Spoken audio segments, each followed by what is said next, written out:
And we're live, everybody. Thank you so much for joining me. Super impromptu podcast.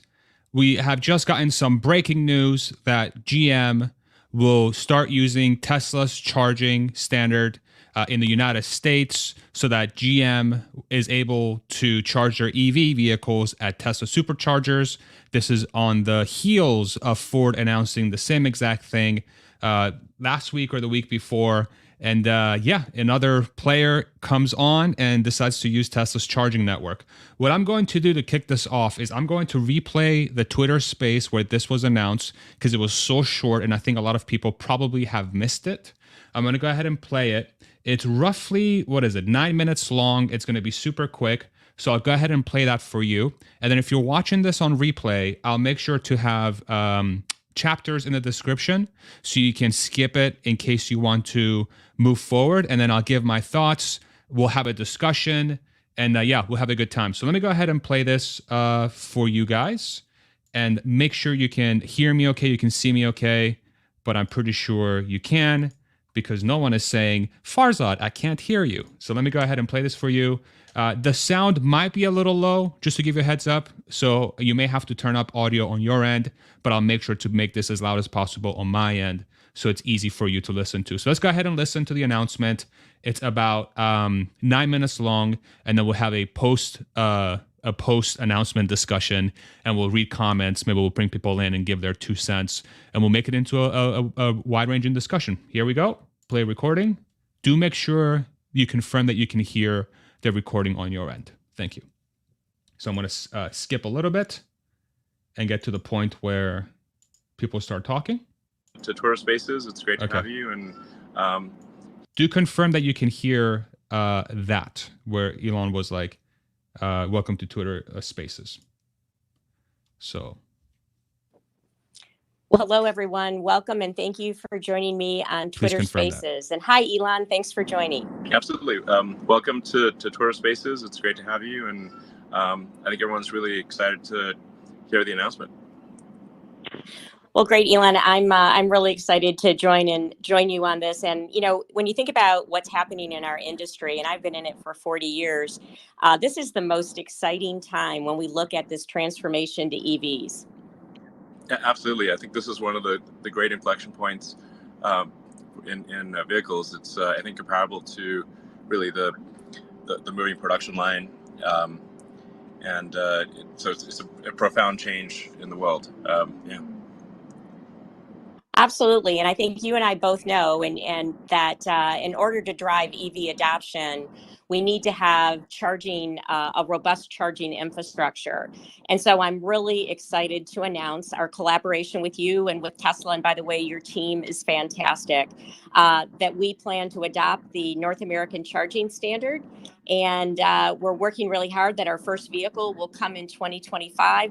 To me, what's even more exciting is that our existing EV customers can leverage the 12,000 Tesla fast chargers early next spring with an adapter. So I couldn't be more excited about what this is going to do for customers and for EV adoption. That's great. I obviously want to emphasize that you have our full support, and we're incredibly excited to partner with you on this. It's and just really make it a fantastic electric vehicle experience, whether somebody is driving a car from GM or from Tesla.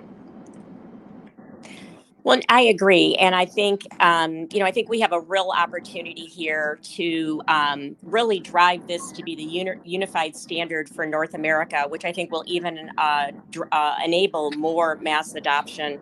So I couldn't be more excited. Well, it's fantastic. So I think this is really great for consumers. I'm not sure people in North America realize it's a much better standard, and it's only one connector that automatically detects whether it's AC or DC, automatically adjusts for the current, and it's also it's light and easy to handle, and I think aesthetically is also preferable. We're honored to have you join us, and as I said, you will have our absolute full support. Well, I appreciate that. I appreciate the full support. And what you just mentioned, I think, is one of the key reasons why we're excited to be making this change, because of the design and performance of the North America charging standard, from an ergonomic perspective and from a, reliability, durability. So I think it's, like I said, to me, anytime you're making a decision that is better for customers, it's better for the company as well, better for the industry. And, from a GM perspective, this really almost doubles access to chargers that GM has already made available. So, again, this I think is a really positive day for GM. I'm glad you feel it's great for Tesla as well. And I don't know if you want to say anything else, or maybe we could take some questions. Yeah, that sounds great. I think questions would be great. Do you want to pick people, or how should we do it? I think if you have, why don't we start? I know one of the questions we're going to be asked is, why is General Motors making this change now? And from a GM perspective, as I said, as we looked at this and realized we could, really address one of the biggest issues that customers are telling us is, hey, I like EVs, but if it's going to be my only vehicle, I need to know that there's a robust charging infrastructure. So I think this gives us a huge opportunity to do something that's better for customers and to drive it to be the standard. So that's why GM's making this decision. But let's see if there's some other questions in the chat. Great. Well, it's I think you have host authority, so it's up to you to sort of pick someone and invite them to be a speaker. But I think I see a lot of really great people that have tuned in and know a lot about the electric vehicle industry. So I think you could almost pick almost anyone, and they'll have some great questions. All right. Well, I'm looking at the chat right now, and there's what I'm seeing is a lot of excitement. People are saying, "Can't wait, exciting." But there is one question coming in that says, "When will the adapters be available?" And so, we plan to have adapters be available to customers early next spring. And so, again, this is coming soon, even though the vehicles will be in 25. Let's see. Another question is, what would you say to someone considering an EV but is skeptical of the available charging? And I would say that, when you look at the fact that, Tesla and Elon, you have a large charging network already. And then, with General Motors joining and with Ford, the three US-based auto companies are all on one standard. Yeah. And so I think that's going to drive a lot of adoption, which I think will be really important. So for the customer who's skeptical of an EV, I think it all just got a little better. I don't know. What do you think? Yeah, no, absolutely. I think this will really help put people's mind at ease, and we can focus on one standard, and it's really going to be great for consumers. They just won't have to worry about which plug, which socket, which charging station, and it'll just work seamlessly. So I think this is going to be just a really fundamentally great thing for the advancement of electric vehicles in North America. Yeah, I completely agree. Here's another question. Will new GM EVs with the North American charging standard be able to use the CCS charger? Yes, I think it is today that a Tesla consumer can do that, and those customers will be able to use an adapter with CCS chargers. And that's why I think this is so important, because it unlocks both. But I think when you look at the fact that Tesla already has the North America charging standard, and now when you look at, you've got two big OEMs doing it as well, I think that's key. That sounds great. And I do want to reiterate to GM owners out there that Tesla's not going to do anything to prefer Tesla, so it really will be an even playing field. So I think people should feel comfortable buying a Tesla or a GM car, and we will provide support equally to both. The most important thing is that we advance the electric vehicle revolution. I completely agree with you, Elon. And so I know you're super busy, so I really want to thank you for taking time to make this announcement. So I think we probably should close things out. But again, an important step for General Motors for sure. I think something good for the customers and good for our industry. So I really want to thank you. And again, shout out thanks to your team as well. You're most welcome. It's an honor to work with you. Thank you. Have a great day. You too. Bye. Bye-bye. Okay. What do you think about that? Let's go. I'll share my thoughts here. I'll pause this. This call was at 3 p.m. Central, which is about 55 minutes ago at the time of this live stream. And this was a recording. It was about 9 minutes long. If you're just joining us now, breaking news, GM will be using Tesla's NACS standard for charging, which stands for the North America Charging Standard, for the next a year or two, say 2023, 2024. It's starting in the spring of next year. They'll be using an adapter for all existing GM products to be able to use the Tesla supercharging network. And starting in 2025, it sounds like GM will launch an EV starting in those years with the NACS plug, the North America Charging Standard, which will allow any GM car to plug in natively to a Tesla charger in the United States. So what's very interesting about this announcement is that it comes just a few days after Ford and Jim Farley announced a similar partnership on Twitter as well, through Twitter Spaces. That one was a little bit more interactive. Looks like Mary Barra on this one read comments, which is completely fine. And then Jim and Elon were able to answer some questions live. I'm guessing Mary maybe didn't know how to work Twitter Spaces like Jim did, but that's completely okay too. So I think, if I give a few thoughts from my end, and maybe I'll bring up some comments as well. I think this is a pretty game-changing development in the last week or two. The sort of thing that has been happening with the electric vehicle market in the United States, especially if you're watching this video, you're not familiar with electric vehicles, it's probably a black box, of a thing. You have had Tesla sort of in the background doing its thing, selling its EVs.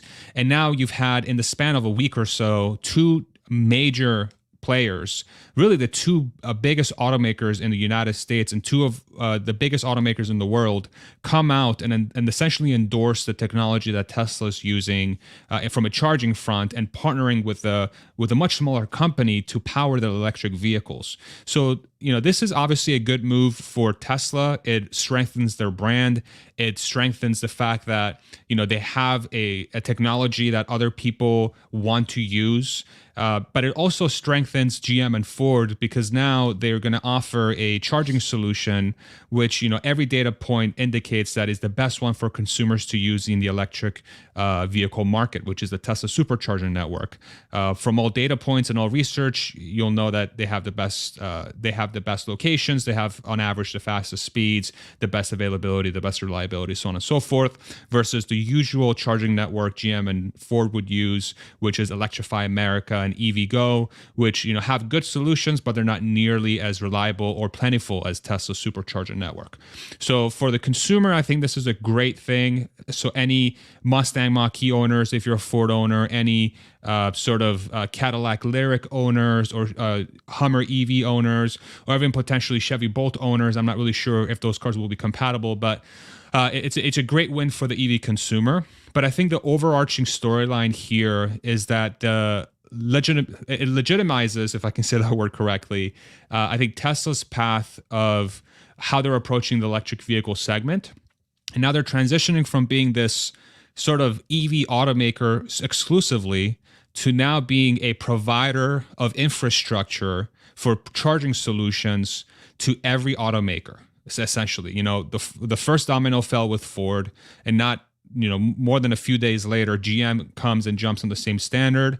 So my question becomes, who's next? Is Toyota next? If they're making any EVs, which not really. Is Volkswagen next? That would be a natural next one for them to announce.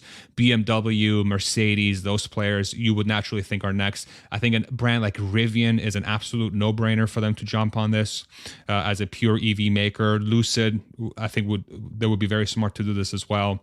So I think this is just a snowball that's just starting to roll in favor of Tesla and in favor of the North America charging standard.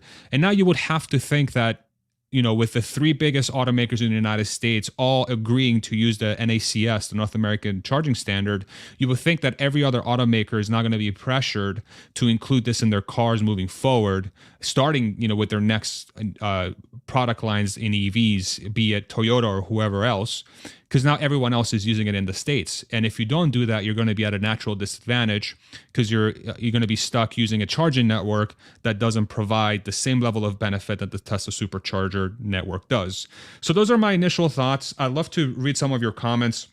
Maybe turn this into a conversation. Drop a comment in the section below. If you have a question or a comment, I'll pull it up and we'll turn this into a fun little chat into what it is. Actually, before I even do that, the one thing I'm interested to see is if Tesla stock has been impacted by this announcement. So let me go ahead and pull up the chart. Oh yeah, it has. Big time. Big jump. So let me go ahead and share my screen if I remember how to use technology, which sometimes is not the case, which would be surprising because you're like, you do YouTube. Yeah. Tesla is up 3.36% in after hours as of this live stream. It is currently 4 p.m. Central, so it's about an hour after market has closed, and the stock is up 3.39%. Out of curiosity, let me see if GM is doing anything in the stock market as well. Let's see what we got. GM is also up 3% in after hours. So this is obviously being looked at very positively by investors. And again, I think the sort of halo effect around Tesla becoming a quote unquote legitimate automaker and a legitimate player in electric vehicles, I think this is giving them a lot of good rep, a very good rep, I think, for the company. So very interesting to see where this goes. Gino, longstanding supporter of the channel, says exciting times. The floodgates have opened. It's happening. Stay calm, stay calm. But that Ron Paul meme. Oh my God, I read the title wrong. I thought this was a clip. I thought this was about Ford. It was last week. Now it's about GM. Ford is up a bit too. Okay, let's check and see if Ford's stock ticker is also up on this news. Yeah, 0.81%. This one could just be, related to just the broader markets being up potentially, but I'm sure it's being benefited from this news in some way, shape, or form. So, yeah, let me know. Let me know if you have any questions and what your thoughts are in the comment section below. If you're, maybe I'll have some people jump on too while we're on here. If there's anyone who wants to jump on and have a chat from the community, I'll post a link to this live stream and see who would want to come up. So I'll do that in our private Discord, which you can join by clicking on join right below this video. And maybe we'll turn this into a chat. If anyone wants to jump on. Okay, we'll make it into an impromptu discussion because that's what we do. We're just a bunch of crazy people. Ishan, thank you so much, brother, for your support. $110, just kidding, rupees. Thank you so much, brother. Tesla will now sell superchargers to Ford and GM to install at dealerships at 25 to 40% of what it costs them now. $1 billion business to the moon. Yeah, this is an interesting angle here. Now that a lot of people are, a lot of automakers are starting to jump on the Tesla standard. Tesla is at a position now where they could leverage their, their infrastructure, I guess, advantage here and make their supercharger network ubiquitous with EV charging. And so think about what that impact has. Anytime a EV driver, be it a Ford driver, a GM driver, a Toyota driver, if this really does become the standard, which at this point it would be a no-brainer for these folks to take on, at that point, every time you pull up to a charger, it will say Tesla, right, on the charging thing, and then you'll be surrounded by an army of Teslas while you charge your car. So you can see how this is incredibly beneficial for Tesla, the company, and how Tesla decides to create this into a business will be interesting to watch. But as a business decision, this is an absolute no-brainer. Just make the chargers go everywhere. And if you have an EV, you have no choice but to charge at a Tesla charger. So it's it's fantastic. It's fantastic. I really wonder how these changes will really help Tesla long term. I see how this helps GM and Ford, but what is the benefit for Teslas? Kind of what I just said. I think there is a huge benefit from the standpoint of just if you're at a Tesla charger, you're going to be surrounded by Tesla cars and the Tesla brand. And so if you're an EV customer, you're automatically going to be exposed to Teslas 24/7, every time you charge, rather. And then in addition to Tesla financially benefiting from this by people charging at Tesla stations and Tesla getting a cut of that. So, all right, we got Ishan. Ishan had to be on camera too. What's up, brother? How you doing? Yeah, I caught your live stream, man. Okay. Shouldn't you be sleeping right now? It's like 4 o'clock over there, isn't it? So late. Uh-oh. I think you're frozen on the Yeah, yeah. screen. Oh, I okay, there think you I'm go. back. Okay. What's your Yeah, thoughts?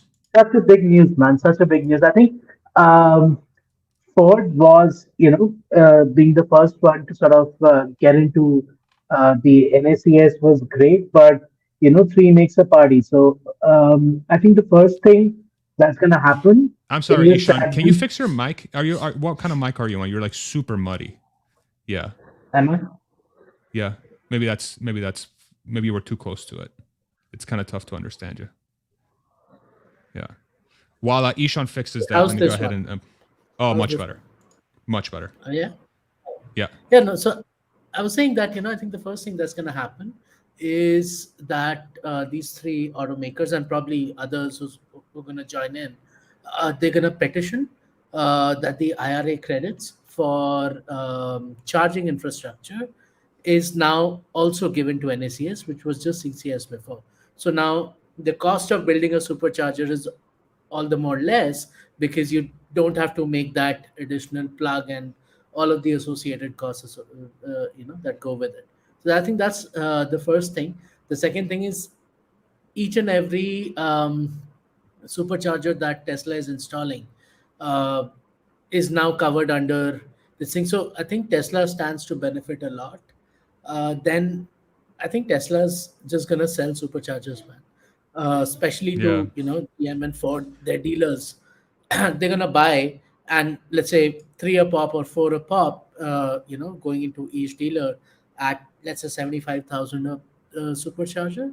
I mean, uh, it was costing Ford dealers what, $500,000 to install two, so 250K a supercharger. I think this is, well, I see this becoming another $1 billion business for Tesla, like real quick. Yeah, I think Everything's there's just there. It's just paint on top. yeah.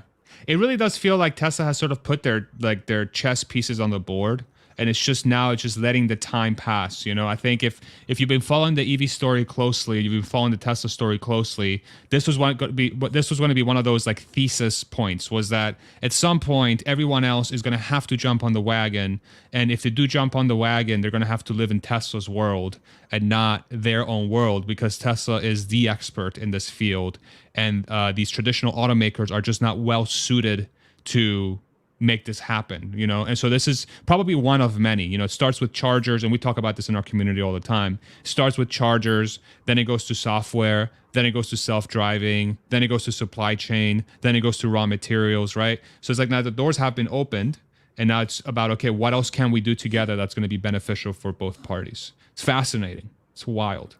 Yeah. Yeah. Super crazy stuff. Do you think? Let me go ahead and let me go ahead and pull Go up a comment here real quick. Yeah. So from Mark, the real question is, will we see a net increase in superchargers for current Tesla owners as more money flows into the network, or will there be access problems in high usage areas? I think this was interesting because now that we have the ability to, now that Tesla has the ability to have other automakers use theirs, it's a huge incentive for them. As my dog has allergies in the background, I don't know if you can hear the poor Chihuahua there. He gets allergies sometimes. They have a huge incentive now to ramp it up, because now for every EV that exists in the US, that means that Tesla is going to be able to take a cut from that. They're going to be able to say, okay, Ford Mach-E owner, we view you as a customer because we have the best charging network. So every time you buy a Ford, we get money. And then the more chargers we have, that means the more EV customers can use our chargers, and it creates this compounding effect. But now it's GM, and it'll probably be BMW, and it'll probably be Mercedes and Toyota and Nissan, and just go down the list, So how do you think about this And question? it's not just charging, right? With the NACS, think about it. Currently in Texas, 2 years down the line, maybe half of the US, Tesla charging, free overnight charging can go to any vehicle that has NACS. So that's bringing people into Tesla Energy, and that's a money maker, right? It gets people into buy more Powerballs, buy more solar, expands the Tesla Energy network. The net worth of energy companies, like the top 10 energy companies in the world versus the top 10 car makers in the world, is 10x. The energy market is 10 times the size of the car market, right? So, I mean, it's just a small lever that I think Tesla is pulling to basically get people into something like Tesla Energy, to get people into software. You're right, licensing Yeah. FSD is probably, see, all of that hardware that Tesla has, getting them into GM or Ford vehicles is probably going to be a while, maybe 27, I think, best case scenario. But what it does is there are quite a few things in the meantime that just the exposure to Tesla is going to help. And it's not just charging, it's not just, the dollars per kilowatt hour. I mean, that's a very small, if you think about it, right? On an average, a person charges at home 80% of the time, and charging costs are 1,000 to $1,200 a year. So you're talking about spending anywhere between 300 to $400 maximum if you travel a lot on highways, right? And then it's like energy is a low margin, like selling energy is a low margin game when it comes to superchargers, right? So that's not a lot of money. What it is on the flip side is people getting into these other things that Tesla is looking to sell, be it solar, be it energy, be it power walls. And power walls are now available without solar. So, that's a great pull. That's a $13,000 product with probably a 25 to 30% margin. And that's something that a lot of people can afford now, right? So I think those are some of the second order effects that we'll start seeing very soon. Yeah, absolutely. 100% agree with what you just said. Welcome in Noah Sargent from corporatestreams.com. If you follow this channel and you watch the event after Tesla's Investor Day at Clive Bar, this man and his company produced the entire thing. It's him. So if you want your own solution for whatever you're working on, corporatestreams.com, corporatestreams.com. Let me go ahead and pull up this comment real quick, and then I'll go to Noah and get his thoughts. Thank you so much for the $5 super chat, Drew. Likelihood that Tesla will have spin off their energy business, including their charging business, to avoid being a monopoly. I mean, I think, if there's no competing charging standard in the US, then they may have to do some weird stuff to avoid any monopoly lawsuits. But I really think with the trend that Tesla is on right now, some of their long-term threats is monopoly risk more than anything, which is kind of fascinating to think about. Noah, let's go to you. What do you think about this news? How you doing, brother? I haven't seen you in a while. I'm sure you're busy as hell. What's going on? Thanks, man. I appreciate it. No, I'm super excited to hear about GM. It feels like it's a domino effect now, right? So Ford and then GM, and like, man, I'm excited to see what happens next. I mean, I had kind of a thought for us too, is like, do we think it's because GM is a US based company that like they were the second mover, so to speak, after Ford? And like, I would assume that it would be kind of a slower rollout for the other manufacturers who are, have more influence in other markets, like the European market or what have you. I don't know. What do y'all think of that? As far as like how much longer they're going to take to come on? Yeah, like Volkswagen and other like manufacturers who aren't like US based per se. I see. Like, I mean, I think if you're a large automaker and you're selling EVs in the States and you're not going to be on NACS right now, like if you don't announce something, like you're immediately at a competitive disadvantage. Because now it's not just Tesla that has the better charging network, it's also GM and Ford.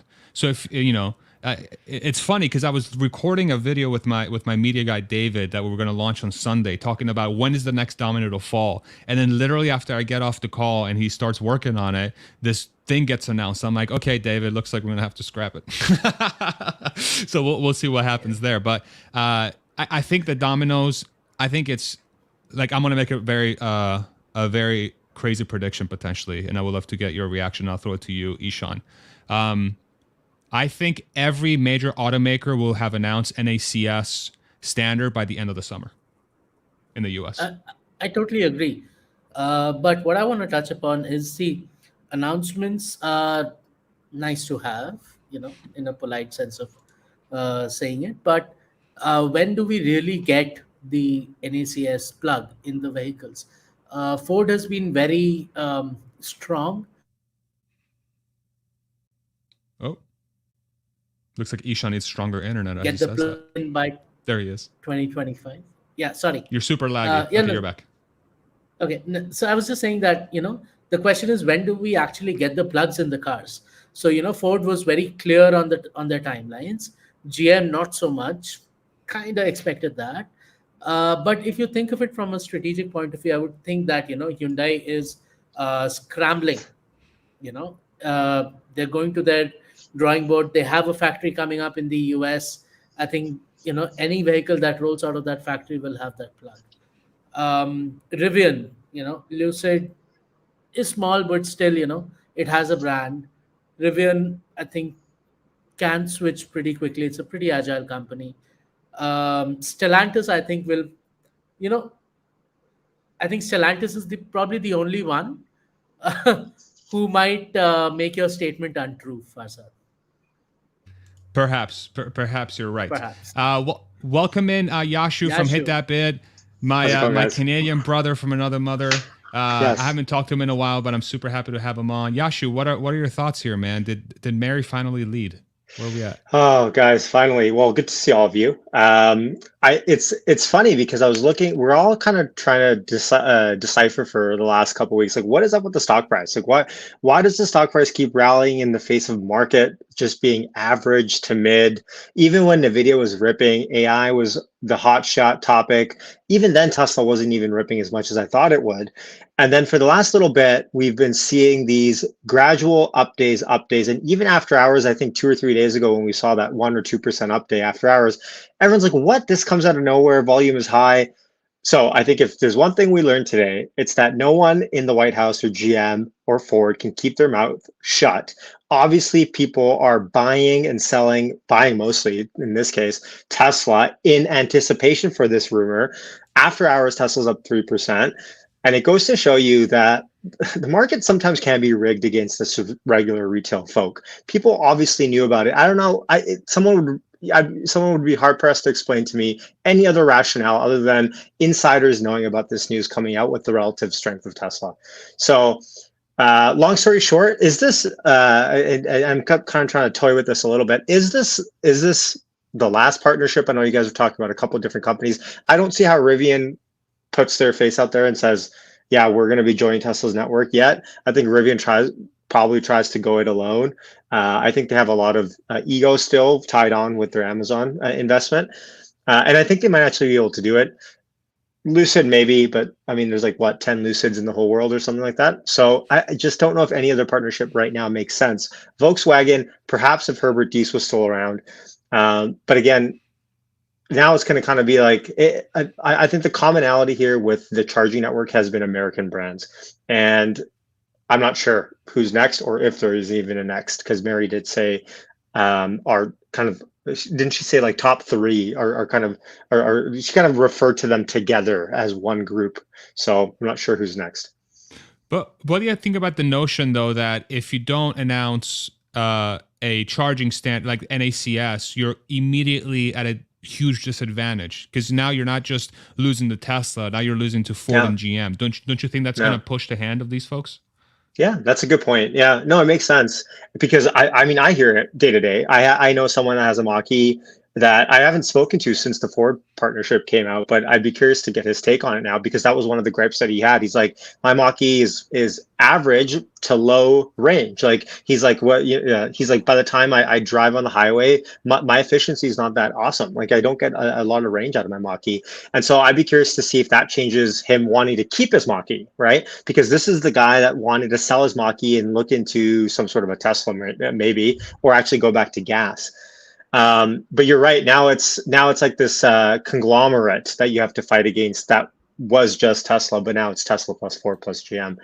But to be fair, other than, I mean, there's not a lot of unit volumes happening other than Tesla still. Maybe this helps them. For sure. And when you think of like non-Tesla EVs, like that's kind of how I have it branded in my mind. And it's obviously in Tesla's favor when you think of like non-Tesla EVs.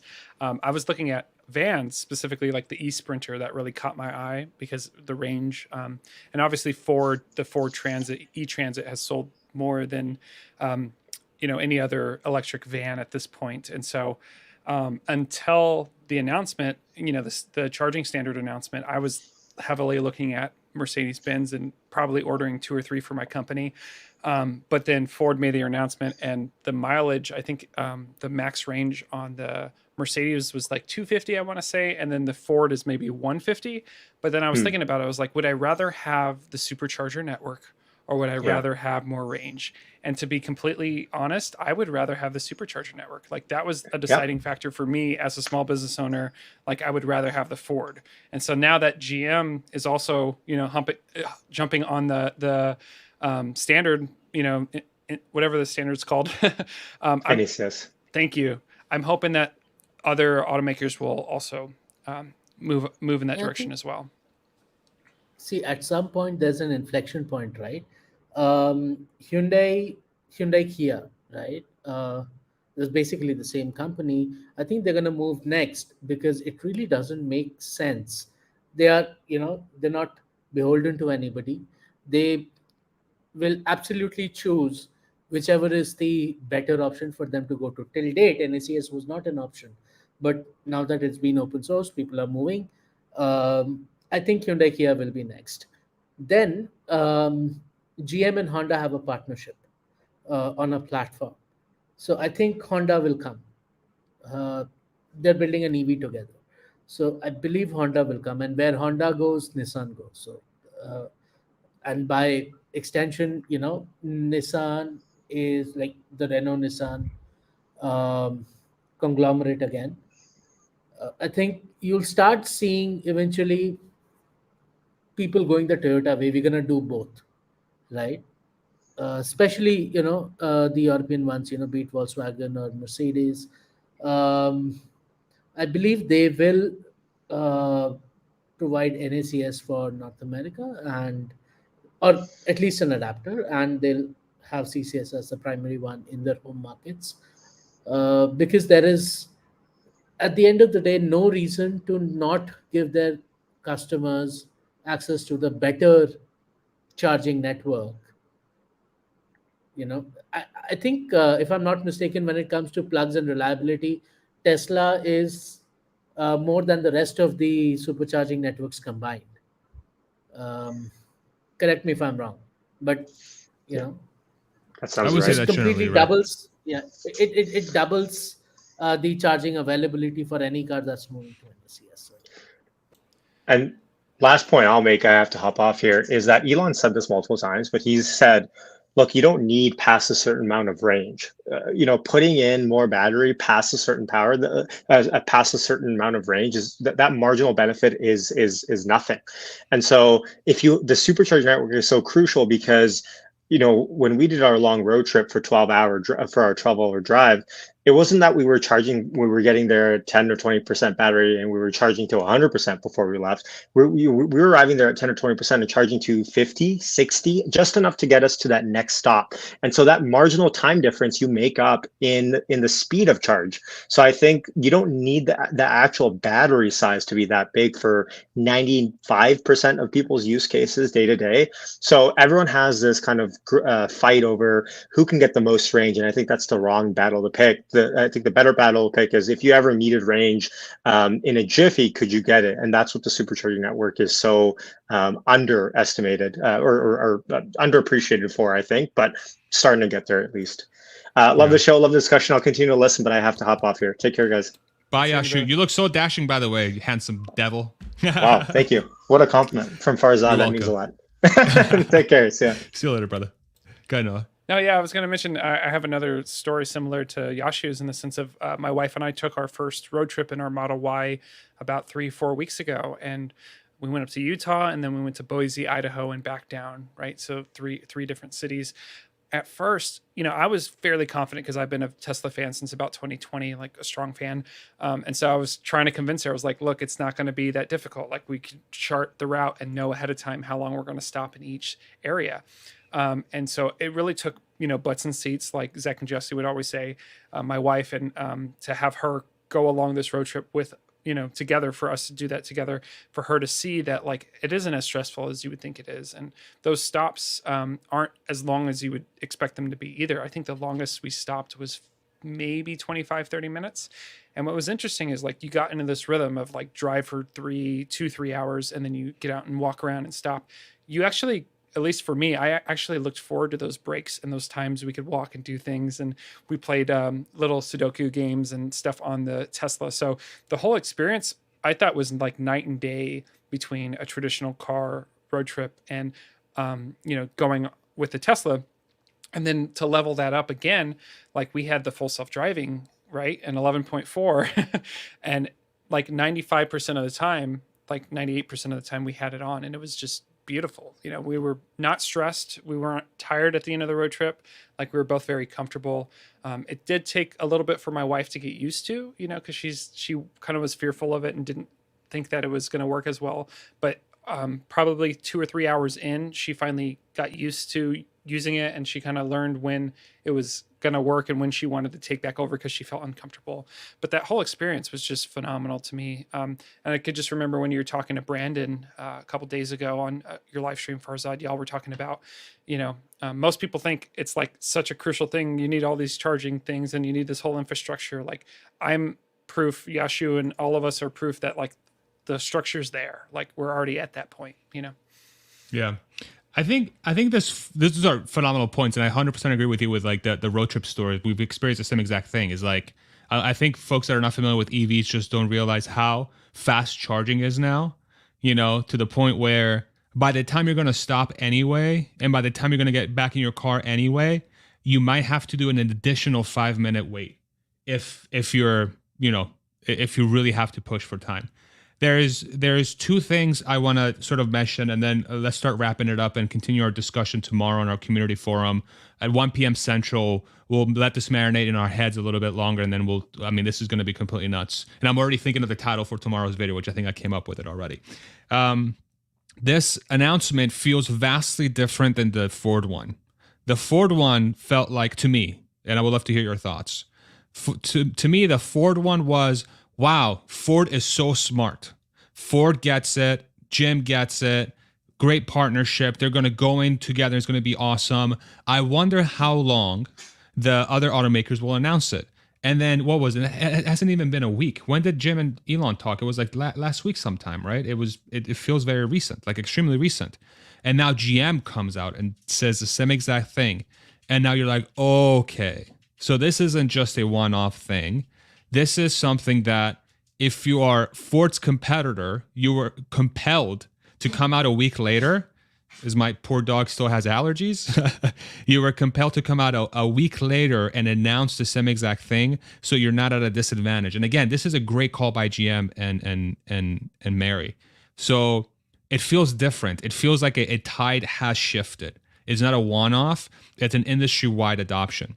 So that's the beginning of that. So then it's very easy to project out, I believe, what does this mean for the rest of the EV market? And like we discussed before, I think it's logical to conclude that if Ford and GM are on, everyone else will be at some point, and it might happen sooner than not. And then the second point is that if I swear to God, if somebody says Tesla is only a car company, I'm going to shoot myself in the face.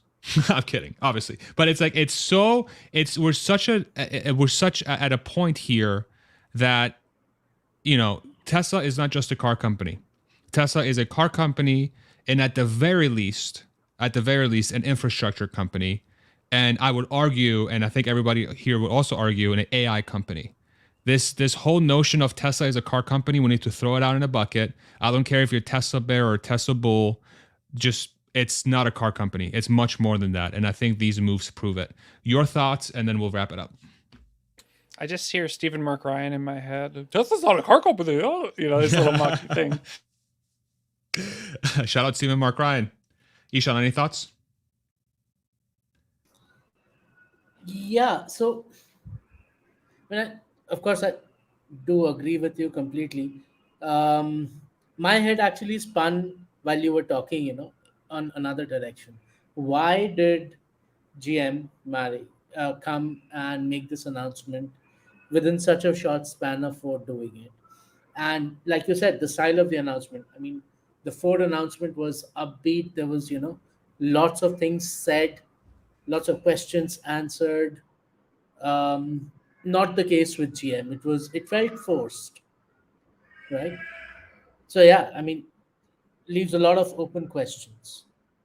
Yeah. I'm curious Agreed. too, of, like the time frame, because um, the CEO of Ford mentioned that Farley mentioned that it took several months for them to come up with this agreement. Exactly Like, right. Yeah. whereas this one feels like you're saying maybe it's more reactionary. I don't know if we'll ever get that true answer if it was, but like I don't know. Maybe that's better I versus think the other the thought of like this. negotiations.